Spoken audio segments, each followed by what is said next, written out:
8ই December সোমবার রাজধানীর মোহাম্মদপুরের শাহজাহান রোডের একটি বাসায় গৃহকর্মী কর্তৃক লাইলা আফরোজ, যার বয়স 48, তার মেয়ে নাফিসা 15 নৃশংসভাবে খুন হন।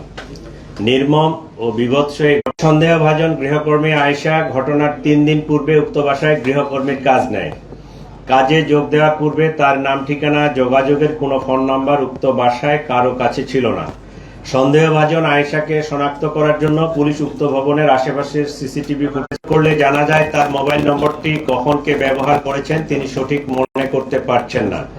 তবে কিছুদিন পূর্বে তার ফোনের ডিসপ্লে নষ্ট থাকায় রাব্বি নামের তার এক ছোট ভাইকে ঠিক করার জন্য দেয়। এ সময় সিমটি রাব্বির ফোনে ব্যবহার করা হয়ে থাকতে পারে। এভাবে মাকে নিয়ে পুলিশ রাব্বির মায়ের বাসাও যায়, কিন্তু সেখানেও তাদের পাওয়া যায়নি। তারা পুলিশকে জানায় আয়েশা ও রাব্বি বরিশালে গিয়ে থাকতে পারে। এক পর্যায়ে তাদের নিকট প্রাপ্ত তথ্য প্রযুক্তির সহায়তায় পটুয়াখালীর দুমকি থানাধীন প্রত্যন্ত নলুয়া এলাকায় অভিযান পরিচালনা করে পুলিশ, কিন্তু সেখানে জিজ্ঞাসাবাদে আয়েশা ঘটনার সাথে জড়িত থাকার বিষয়টি স্বীকার করেছে। একইভাবে জানা যায় গৃহকর্মে নিয়োজিত থেকে চুরি করার অভ্যাস পূর্ব থেকেই তার ছিল। চাঞ্চল্যকর এই জোড়া খুনের কারণ অনুসন্ধানে আয়েশা বলে, কাজে আসার দ্বিতীয় দিনে সে বাসা থেকে 2000 টাকা চুরি করে। এ নিয়ে গৃহকর্ত্রী আয়েশাকে প্রশ্ন করলে তার সাথে টাকা চুরি নিয়ে তাদের মধ্যে আবারও কথা কাটাকাটি হয় এবং ধস্তাধস্তির এক পর্যায়ে আয়েশা গৃহকর্ত্রী লাইলা আফরোজকে সুইচ গিয়ার দিয়ে এলোপাতাড়ি ছুরিকাঘাত করে। এ সময় তাদের মেয়ে নাফিসা তার সাভারের উদ্দেশ্যে রওনা হয়। পরবর্তীতে সে চুরি করা ফোন, রক্তাক্ত কাপড় চোপড় সিঙ্গাইর ব্রিজ হতে নদীতে ফেলে দেয়।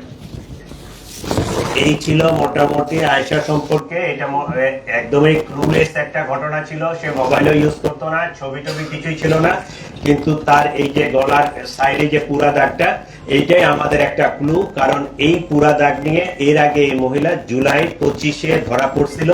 এইটা আমাদের থানায়, একটা মোহাম্মদপুর থানায় জিডি ছিল। সেই জিডির ক্লু এই গৃহকর্মী, গৃহ সহায়তাকারী রাখার পূর্বে অবশ্যই তাদের পরিচিতি নিশ্চিত হবেন। প্রয়োজনে এনআইডি, এক কপি ছবি এবং সেই পুরুষ অথবা মহিলা যেই হোক না কেন তাকে চিহ্নিত করতে পারে এরকম এলাকার 2 জন স্থানীয় সাথে আপনার নিরাপত্তার প্রশ্নটি জড়িত। আপনি পরিচিতি নিশ্চিত না হয়ে কখনোই কোনো গৃহকর্মীকে বাসায় এলাও করবেন না। এটা আমাদের ডিএমপি কমিশনারের পক্ষ থেকে ঢাকাবাসীর জন্য বিশেষ অনুরোধ। আপনারা অবশ্যই এটি খেয়াল রাখবেন প্লিজ। শুধু টাকার জন্য কি হচ্ছে? একটা বিষয় হচ্ছে একজন করে করেন। বেতনটা হইতো তাহলে সে ইচ্ছা করলে তারপরে দিন আর কাজে নাও আসতে পারতো, কিন্তু সে ছুরি নিয়ে, চাকু নিয়ে তারপরে দিন ওই বাসায় ঢুকছে। তার মানে তার যে ক্রাইম করার যে ইন্টেনশন, এই মোটিভ নিয়ে সে ঢুকছে। এই ঘটনাটা যেহেতু মহিলাটা মারা গেছে, এখন তার স্বামী জানে কিনা টাকা চুরির বিষয়টা আমরা এখনো এটা কনফার্ম করতে পারি নাই। তবে এটা একটা এলিবাইও হতে পারে। যদি সে সত্যিকারই 2000 টাকা চুরির জন্য বাসাওয়ালি তাকে বাগবেতনটা করে, সে গ্রেপ্তার।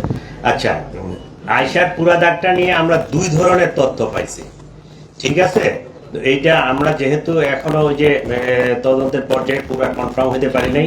একটা কথা বলতেছে যে এখানে থার্ড পার্টির ইন্ধন এইরকম আমরা কিছু পাইনি।